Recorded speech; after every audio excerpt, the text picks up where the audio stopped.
Mulia bagi Bapa, bagi Anak, serta Roh Kudus, ketiga yang esa, dari permulaan, sekarang dan nanti, selama-lamanya.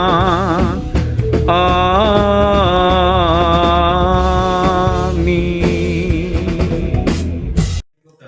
Dalam Alkitab, Yusuf menghiburkan hati saudara-saudaranya. Ketika saudara-saudara Yusuf melihat bahwa ayah mereka telah mati, berkatalah mereka, boleh jadi Yusuf akan menendang kita dan membalaskan sepenuhnya kepada kita segala kejahatan yang telah kita lakukan kepadanya. Sebab itu mereka menyuruh menyampaikan pesan ini kepada Yusuf.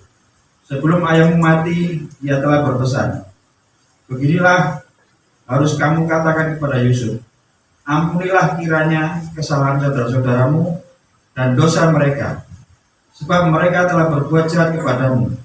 Maka sekarang ampunilah kiranya kesalahan yang dibuat hamba-hamba Allah ayahmu. Lalu menangislah Yusuf ketika orang berkata demikian kepadanya. Juga saudara-saudaranya dengan sendiri dan sujud di depannya serta berkata, kami datang untuk menjadi budakmu. Tetapi Yusuf berkata kepada mereka, janganlah takut, sebab aku inilah pengganti Allah. Memang kamu telah mereka-rekakan yang jahat terhadap aku, tetapi Allah telah mereka-rekakannya untuk kebaikan, dengan maksud melakukan seperti yang terjadi sekarang ini, yakni memelihara hidup suatu bangsa yang besar. Yang terakhir, jadi janganlah takut, aku akan menanggung makanmu dan makan anak-anakmu juga. Demikianlah ia menghiburkan mereka dan menenangkan hati mereka dengan perkataannya. Demikian sabda Tuhan.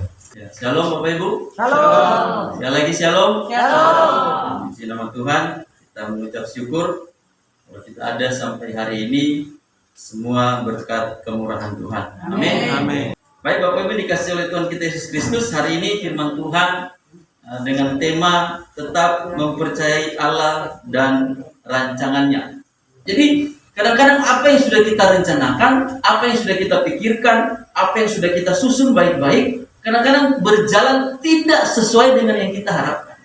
Ya. Kadang-kadang itu berjalan bahkan bertolak belakang dengan apa yang kita kehendaki.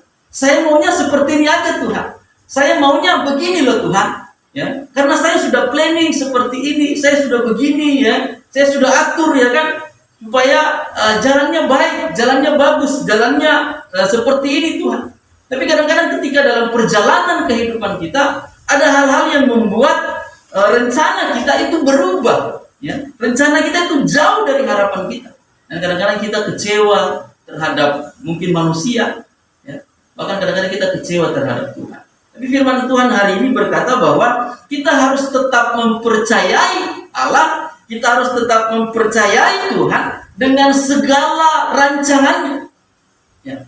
Kalau kita belajar teologi seperti Pak Julitinus ya kan, master plan Allah itu sudah selesai, bukan hari ini selesai, tapi sejak dulu kala ya kan, rencana Allah untuk dunia ini itu sudah selesai. Termasuk dengan penebusan Yesus Kristus itu bukan ketika Adam berdosa, kemudian Allah baru merencanakan, oh Yesus harus datang. Tidak. Sebelum Adam berdosa, sebelum manusia jatuh dalam dosa, ya kan, Allah sudah merencanakan semuanya. Jadi ketika manusia berbuat dosa, Allah sudah merencanakan bahwa nanti yang bisa menebus hanya Yesus Kristus saja. Jadi rencana Allah itu jauh sebelum ya, kita ada. Itu sebabnya kita harus tetap mempercayai Tuhan, mempercayai Allah dengan segala rencananya. Ya, dengan segala rencananya. Ya, Bapak Ibu terkasih dalam Tuhan kita Yesus Kristus, kata percaya ya kan dalam Alkitab ya kan, ada beberapa elemen yang harus dipenuhi. Ya. Ya, yang pertama itu berarti kita percaya kepada Allah di dalam Kristus Yesus. Jadi ketika kita bilang percaya kepada Allah, kita juga harus mempercayai ya kan Yesus Kristus sebagai Tuhan dan Juru Selamat. Yang kedua, di dalam kata percaya itu pun mengandung arti bukan hanya percaya saja kepada sesuatu yang benar atau kepada pribadi yang benar, tapi juga mempercayakan seluruh kehidupan kita itu kepada pribadi yang benar itu, atau kepada sesuatu yang benar itu.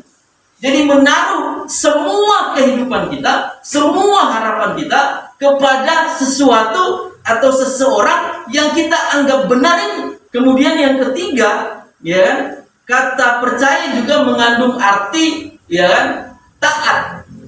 Ya. Jadi ketika kita percaya kepada seseorang, kita percaya kepada Tuhan atau kepada Allah, kita pun harus ada di dalamnya ketaatan dalam mengikutinya. Ya. Sebabnya banyak orang yang menganggap bahwa kekristenan itu enak ya, hanya percaya Yesus selamat, ya sudah, hidupnya terserah, ya, hidupnya enak, ya kan, mau buat ini terserah. Tidak, karena dalam kata percaya itu kita harus taat mengikuti Tuhan, mengikuti Allah dengan segala macam, ya kan, persoalan dalam kehidupan ini. Ya. Jadi tidak hanya percaya begitu saja, tapi di dalam percaya itu kita taat kepada orang, kepada pribadi yang kita percaya itu. Artinya kalau taat itu tidak ada alasan. Saya mau taat asal, ya kan, Tuhan berkati saya, ya. Saya mau taat asal Tuhan siapkan pasangan hidup saya yang cantik, yang ganteng, yang kaya, ya kan. Wah, semuanya kriterianya masuk, ya. Dan yang terakhir Tuhan bilang nggak ada yang seperti itu, ya. Karena tidak ada yang sempurna. Ya, jadi kita taat saja kepada Tuhan. Dan yang keempat, ya kan, kata percaya di dalamnya itu ada kata atau ada arti kesetiaan atau setia. Jadi sampai kapanpun, ya, dimanapun kita berada, dalam kondisi apapun, kita harus tetap setia kepada Tuhan. Ya, saya pernah bilang satu survei mengatakan sifat apa yang diutamakan dalam sebuah pekerjaan ketika seseorang melamar pekerjaan. Ternyata dalam satu survei dikatakan bahwa yang paling dicari yaitu orang yang setia. Ya, orang yang setia. Jadi ketika kita mempercayakan hidup kita kepada Tuhan dan segala rencananya, kita harus setia kepada Tuhan. Dalam situasi seperti ini pun, ya, kita harus tetap setia kepada Tuhan. Jadi mempercayai Tuhan atau tetap percaya kepada Allah, di dalamnya harus terdapat hal-hal yang saya sebutkan tadi. Ya. Percaya kepada Yesus Kristus, kemudian mempercayakan hidup kita, dan kemudian taat dan setia kepada Tuhan. Dan pada pagi hari ini, ya kan, tokoh yang kita akan pelajari yaitu Yusuf. Ya, Yusuf anaknya siapa? Yakub, ya, Israel, ya. Jadi Yusuf ini diperoleh dari istri yang sangat dikasihi oleh Yakub, namanya Rahel. Yusuf itu anak yang ke-11 sebelum Benyamin, ya. Jadi ada adik Yusuf juga namanya Benyamin, ya. Jadi dalam pasal 37 kalau kita baca mulai kisah Yusuf diangkat di situ, ya, bahwa Yusuf ini sangat dikasihi oleh ayahnya. Ya, Yusuf dikasihi oleh ayahnya karena tadi mungkin, ya, diperoleh dari istri yang benar-benar dikasihi dan dicintai. Ya. Kemudian kalau kita bisa baca dalam pasal 37, rupanya Yusuf ini orang yang baik, ya. Tapi kebaikannya itu dianggap sebagai sesuatu yang keliru oleh saudara-saudaranya, sehingga saudara-saudaranya ini merasa iri, ya, merasa cemburu dengan Yusuf ini. Apalagi, ya, seorang Israel atau Yakub itu sangat mengasihi Yusuf dibandingkan saudara-saudara yang lain. Yusuf diberikan jubah yang indah, yang bagus, sementara saudara-saudaranya tidak. Ya. Itu sebabnya saudara-saudara Yusuf itu sangat membenci Yusuf. Ya. Terkait dengan khotbah kita pagi hari ini tentang rencana Allah, ya, ada beberapa hal yang kita harus perhatikan terkait dengan rencana Allah itu. Ya. Rencana Allah itu untuk kebaikan kita. Ya, kalau kita baca tadi Kejadian pasal 50 ayatnya yang ke-19 dan 20, ya, di situ ketika ayahnya meninggal, ya, saudara-saudara Yusuf ini takut kalau nanti Yusuf balas dendam. Tetapi Yusuf bilang, ya, tetapi Yusuf berkata kepada mereka, janganlah takut, sebab aku inikah pengganti Allah.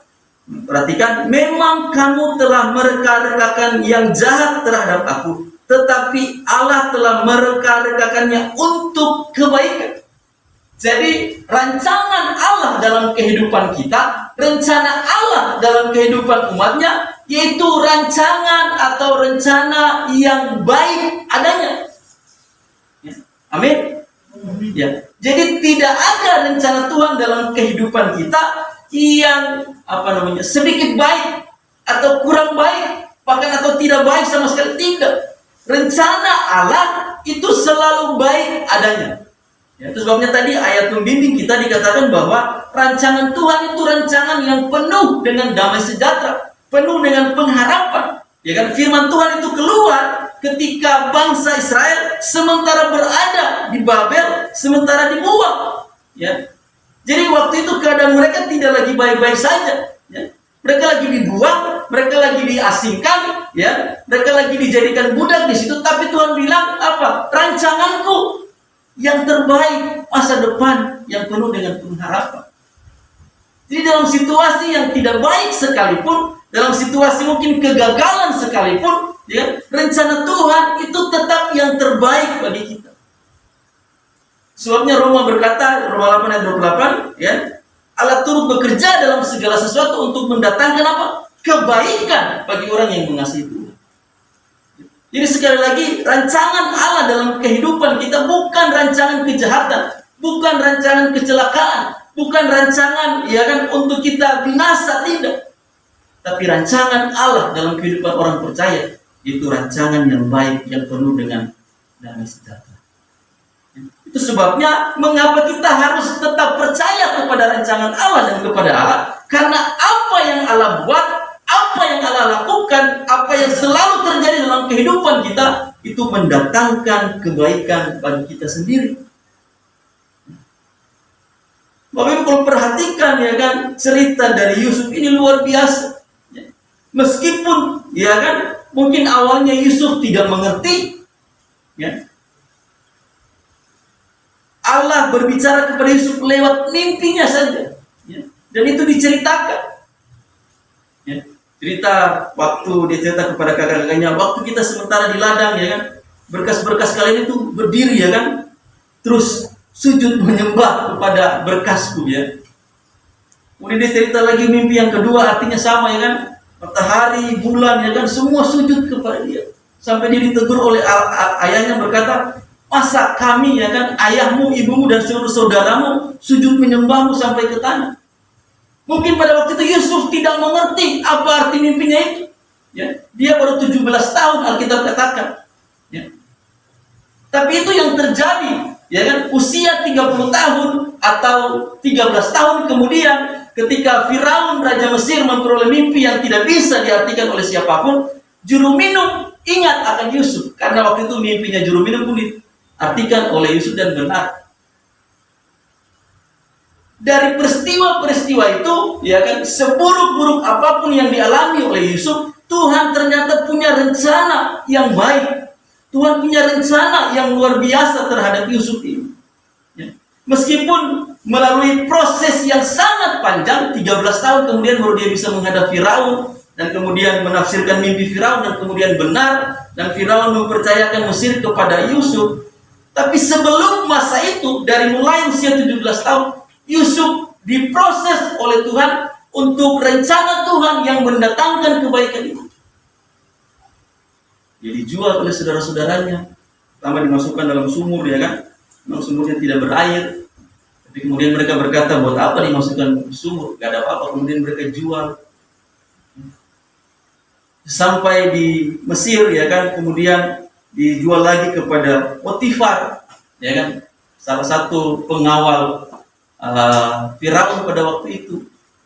Ketika bekerja di Potifar, Yusuf bekerja dengan luar biasa. Yusuf dikatakan di situ disertai oleh Tuhan. Jadi semakin ada Yusuf di rumah Potifar itu, Tuhan semakin memberkati isi rumah itu. Bahkan semuanya, segala urusannya itu semua dipercayakan kepada Yusuf. Dipercayakan kepada Yusuf. Hanya soal makan saja tidak. Dan semua yang ada di rumah dalam kekuasaan Yusuf, kecuali istrinya. Jadi ketika di sumur kemudian diangkat dan dijual, mungkin orang berpikir masa depannya Yusuf ini suram. Tapi kemudian ketika dia ada di rumahnya Potifar, orang mulai berpikir, wah masa depannya mulai cerah, ya, karena dia menjadi orang kepercayaan pengawal pada waktu itu. Ya. Tapi apa yang terjadi? Ya, tidak berhenti sampai di situ. Alkitab katakan bahwa Yusuf ini orangnya ganteng, ya kan? Orangnya tampan, ya, elok wajahnya. Ya mungkin kira-kira kalau seperti hari ini mungkin seperti apa? Seperti saya mungkin ya. Ya, banyak nggak ada ya kan? Ya, seperti saya mungkin ya. Kalau tanya istri saya ya pasti saya ya. Kalau tanya istrinya Pak Arya ya pasti Pak Arya lah ya. Kalau bilang saya bisa repot saya ya. Ya, jadi elok parasnya, ganteng orangnya, dan rupanya si tante Potifar ini wah naksir berat sama Yusuf. Ya, kita baca ya kan Kejadian pasal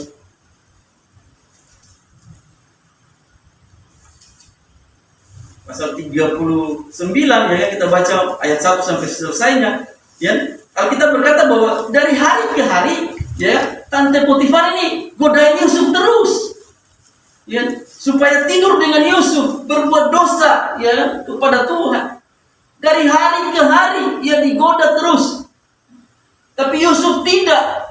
Ya, tidak. Dan suatu saat mungkin karena sudah kebelet nih tante Potifar ini, wah, langsung mau diajak.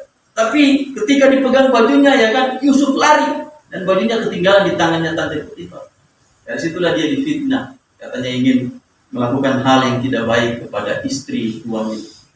Tuannya pulang, ya, dilaporkanlah dengan barang bukti baju, ya kan, bajunya Yusuf. Wah, marahlah Potifar, jebloskanlah Yusuf ke dalam penjara. Sampai di sini, mungkin kita berpikir tamat sudah Yusuf, ya kan? Kenapa? Karena yang dia lawan salah satu penguasa di Mesir, ya kan, pengawal Firaun, ya, pemimpin pengawal Firaun. Ya. Sudah selesai sudah nasibnya Yusuf ketika di penjara. Tapi Tuhan berkata tidak. Ya. Janganku untuk Yusuf ada rancangan yang terbaik bagimu. Sepanjang saya baca kisah Yusuf, saya baca Yusuf ini pernah ngeluh gak sama Tuhan ya. Tapi Alkitab tidak mencatat hal itu. Ya. Alkitab hanya mencatat Yusuf itu disertai Tuhan. Ya. Sesungguhnya ketika dia di penjara pun, karena dia disertai oleh Tuhan, ya, karena Tuhan ingin menggenapi rencananya dalam kehidupan Yusuf, dia menjadi kesayangan dari kepala penjara. Semua tahanan dipercayakan kepada Yusuf. Kenapa? Karena Tuhan menyertai Yusuf. Sampai di situ, ya kan. Kemudian ada peristiwa, ya kan, juru minum dan juru roti masuk ke dalam penjara. Suatu saat mereka bermimpi begini, ya kan, bingung. Yusuf mendekati, tanya, kenapa mukamu muram, sedih? Ya, juru roti bilang, saya bermimpi seperti ini. Juru minum bilang, saya bermimpi seperti ini. Yusuf mengartikannya. Dan apa yang disampaikan Yusuf itu benar. Dan Yusuf berpesan kepada juru minum begini, ya. Kalau kamu sudah keluar, jangan lupa ingat koncomu ya ini di penjara ini yang memberi artimu sampai kamu diterima lagi di Firaun. Tapi rupanya lupa nih juru minum ini ya. Saking semangatnya bebas ya lupa. Tapi Tuhan tidak kehabisan akal untuk menggenapi rencananya. Suatu saat bukan juru minum dan juru roti yang bermimpi, tapi penguasa besar di Mesir, Firaun bermimpi. Ya, mimpi, ya kan, ada binatang yang di pinggir sungai yang gemuk, dicari makan. Tiba-tiba ada yang 7 lagi datang makan yang gemuk itu, tapi yang kurus ini nggak jadi gemuk. Ya. Sudah panggil, ya kan, orang-orang pintar di Mesir, tidak ada. Disitulah Tuhan menggerakkan hati dan juru minum. Ingat dia, waduh iya, ternyata ada Yusuf di penjara yang bisa mengartikan mimpi. Diberitahu kepada Raja Mesir, Firaun panggil, dan Yusuf mengartikan semua mimpi, rinci sekali, serta apa yang harus diperbuat, bahkan saran supaya ada orang yang melakukan hal ini dan hal itu. Kemudian Firaun bilang, tidak ada lagi kita dapati orang seperti Yusuf. Ya. Mau cari di mana di seluruh Mesir tidak ada. Kemudian Yusuf dipercayakan ya menjadi orang penguasa di Mesir ketika usianya 30 tahun ketika dia melihat Firaun. Dan Firaun bilang, yang membedakan saya dengan Yusuf hanyalah kursinya saja. Ya. Dia kasih cincin rai yang berarti bahwa semua orang harus tunduk kepada Yusuf karena dia salah satu penguasa di Mesir. 13 tahun Bapak Ibu. Ya. Mengalami proses Tuhan yang luar biasa. Tapi apakah rencana Tuhan gagal dalam kehidupan Yusuf? Tidak sama sekali. Ya. Yusuf bilang kepada kakak-kakaknya waktu itu, memang kamu merencanakan hal-hal yang jahat, hal-hal yang buruk terhadap aku. Kamu merencanakan membunuh aku, kamu fitnah aku, ya kan? Bilang sudah dimakan binatang buas. Ayahku sedih, ayahku menangis meratapi kematianku. Ya. Kamu mencoba membunuh aku karena kamu benci, ya kan, iri hati. Tetapi Allah yang aku sembah, ya kan, Allah Abraham, nenek moyangku, ya kan, merencanakan hal yang lebih baik, hal yang terbaik dalam kehidupanku, meskipun ya, harus 13 tahun lamanya aku diproses oleh Tuhan secara luar biasa. Secara daging mungkin menangis sakit.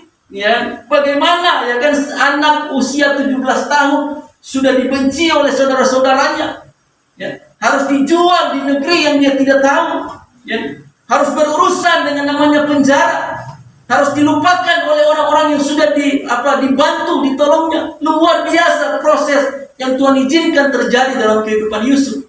Tetapi sekali lagi saya ingin berkata bahwa Allah selalu merencanakan hal yang terbaik untuk kita semua. Meskipun ada proses yang harus kita jalani bersama. Dan proses saya dengan Bapak Ibu, dengan Yusuf mungkin berbeda. Tapi tujuannya satu, yaitu untuk kebaikan kita sendiri.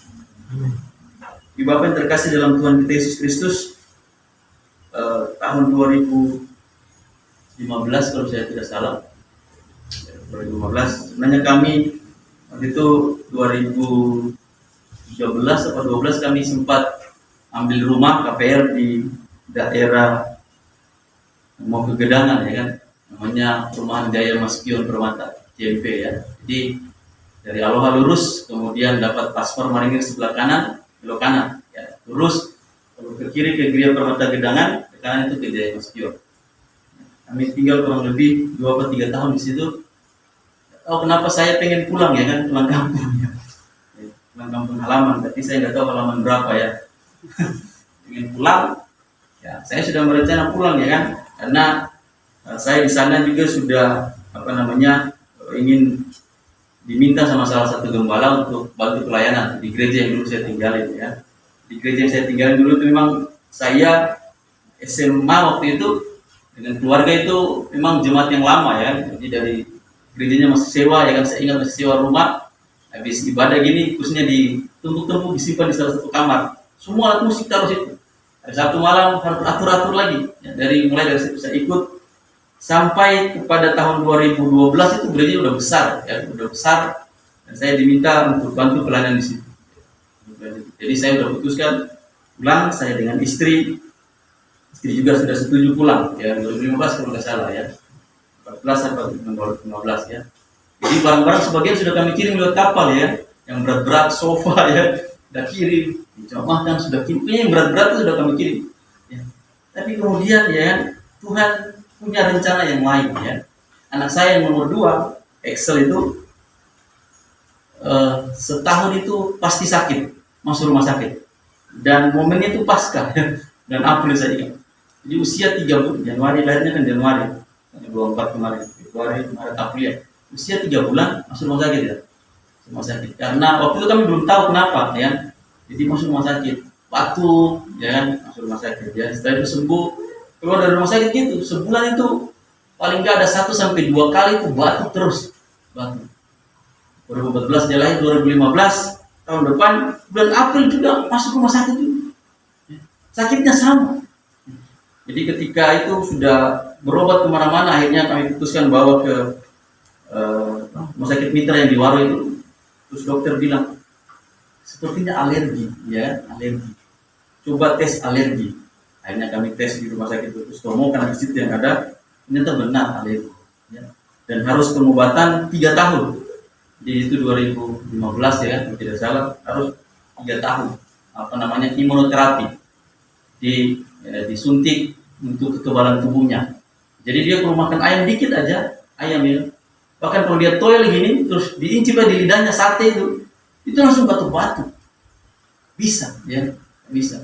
Jadi imunoterapi, dan ketika kami sudah berencana untuk pindah itu tahun-tahun itu, anak kami sakit, ya, pengobatan itu harus di Surabaya, ya.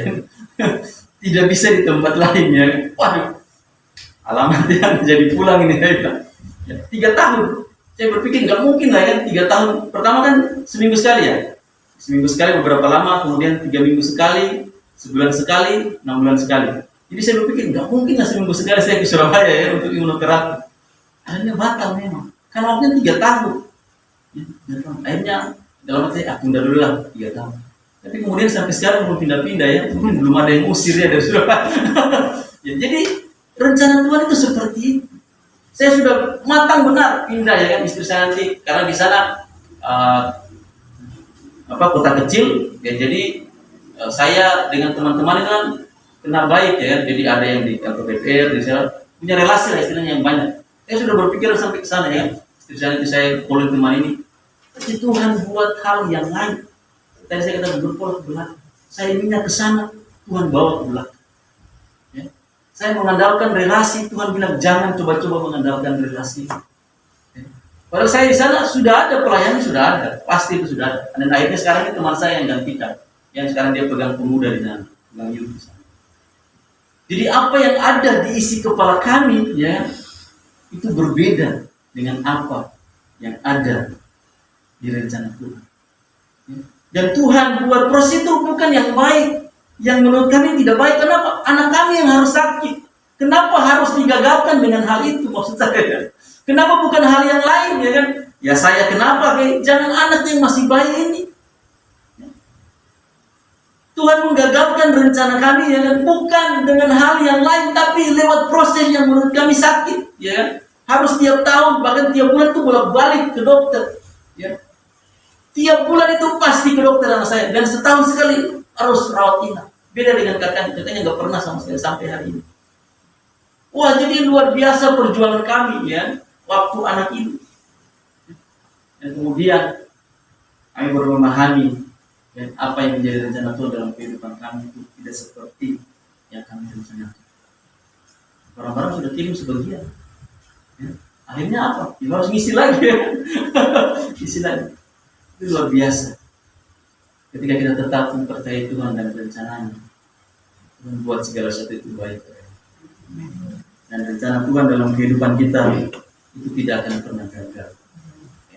Sekalipun ada orang-orang tertentu, ya, bahkan itu mungkin orang terdekat kita yang ingin menggagalkan rencana Tuhan, yang ingin menggagalkan rencana Allah dalam kehidupan kita, tidak akan bisa.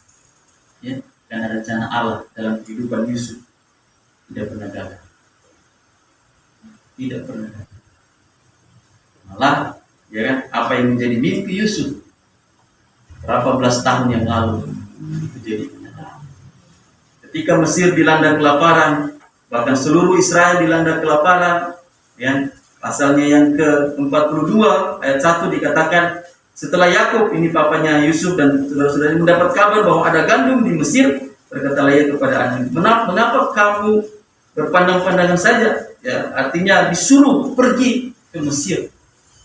Mereka pergi ke Mesir cari makan. Mereka tidak tahu yang sedang berkuasa di sana itu siapa? Orang yang mereka mau bunuh ketika masih muda dulu.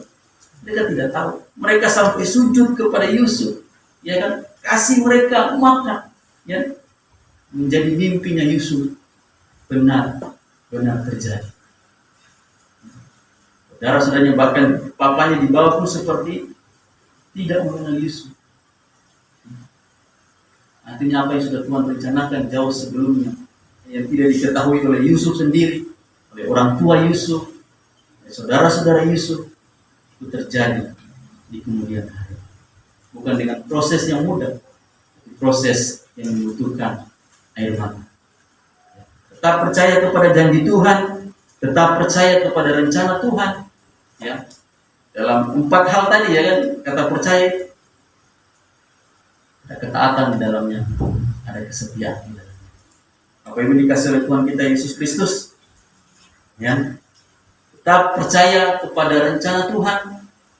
Mungkin hari ini kita belum bisa melihat apa menjadi tujuan Tuhan. Mungkin saat ini kita sementara diproses oleh Tuhan. Kita sementara menjalani proses-proses yang Tuhan izinkan. Mungkin air mata kita keluarkan, mungkin rasa sakit hati kita keluarkan, mungkin daging ini sampai teriak, tolong sudah nggak kuat lagi. Tapi percayalah, ya, pencobaan-pencobaan yang kita alami tidak pernah melebihi kekuatan kita. Pada saat kita dicoba, Tuhan memberikan kekuatan, ya, dan jalan keluar untuk kita bisa menghadapi. Tetap setia kepada Tuhan, tetap percaya kepada Tuhan. Ya. Kadang-kadang kalau janjinya kampanye aja kita percaya, coblos nomor 1, ya, nanti ada minyak murah ya, mumpung minyaknya lagi mahal sekarang, sudah turun ya.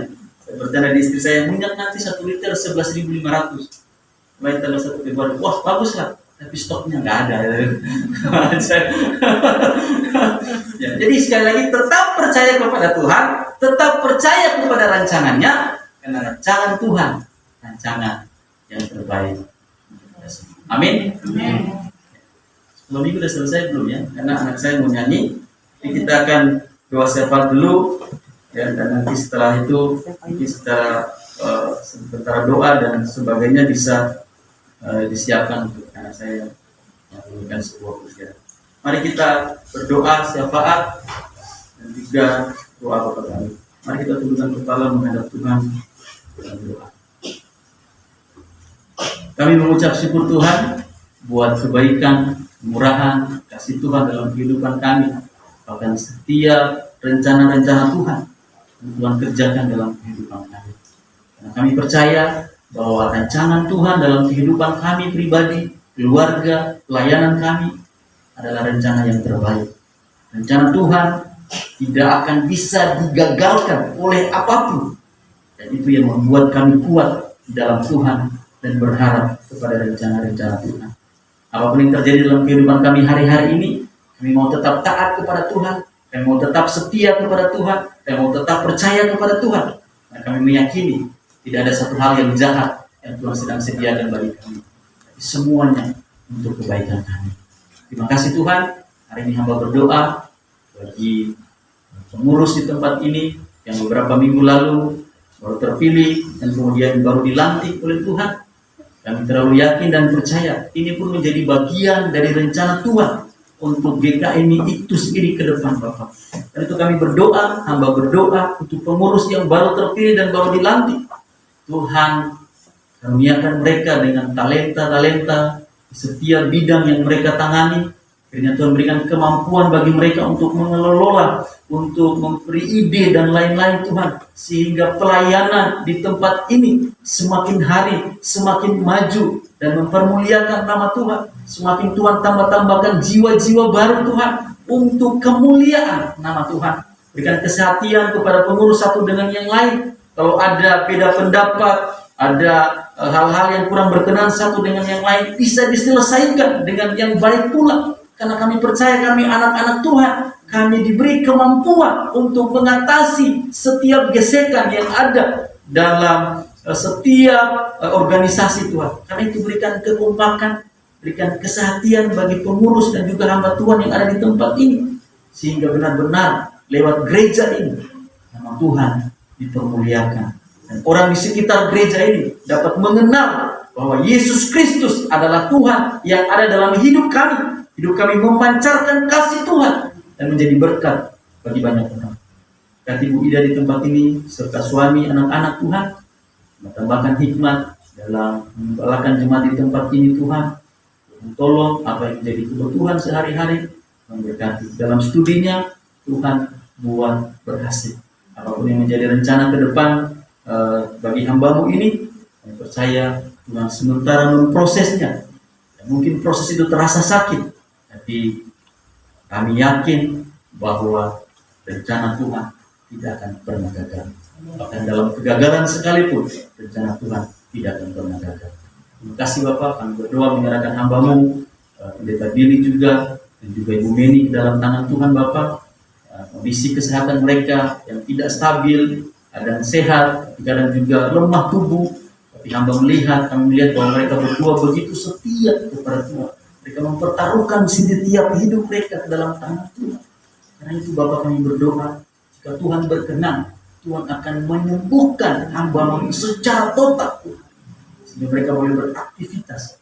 Berkati pelayanan Pak Billy, berkati pekerjaan Bu Meni Tuhan, percaya semua ada dalam kehendak Tuhan. Berkati seluruh jemaat yang ada di tempat ini Tuhan, baik yang ada di lantai ini maupun yang di bawah, dengan segala persoalan yang mereka hadapi hari-hari ini Tuhan. Kami percaya apa yang kami alami, apa yang mereka alami, merupakan bagian dari proses Tuhan untuk mencapai rancangan-rancangan Tuhan dalam kehidupan kami. Kalau mereka bergumul dalam kesehatan, Tuhan jamah, Tuhan sembuhkan. Tapi kalau Tuhan belum berkenan, Tuhan berikan kekuatan iman kepada mereka, untuk mereka selalu berharap kepada Tuhan. Mereka semakin setia mencari Tuhan, sekalipun dalam kelemahan tubuh mereka.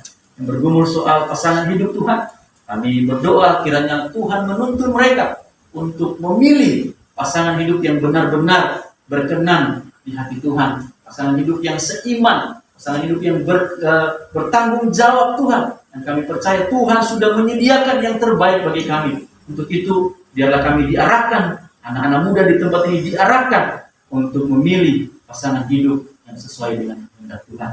Bergumul soal ekonomi Tuhan, kami terlalu yakin Tuhan akan memberkati mereka. Kalau ada hal-hal yang kurang berkenan, sehingga ekonomi kami mungkin terasa sulit, kami mohon ampun kepada Tuhan. Biarlah Tuhan mengampuni kami dan memberkati kami berlipat kali ganda sesuai dengan janji firman Tuhan.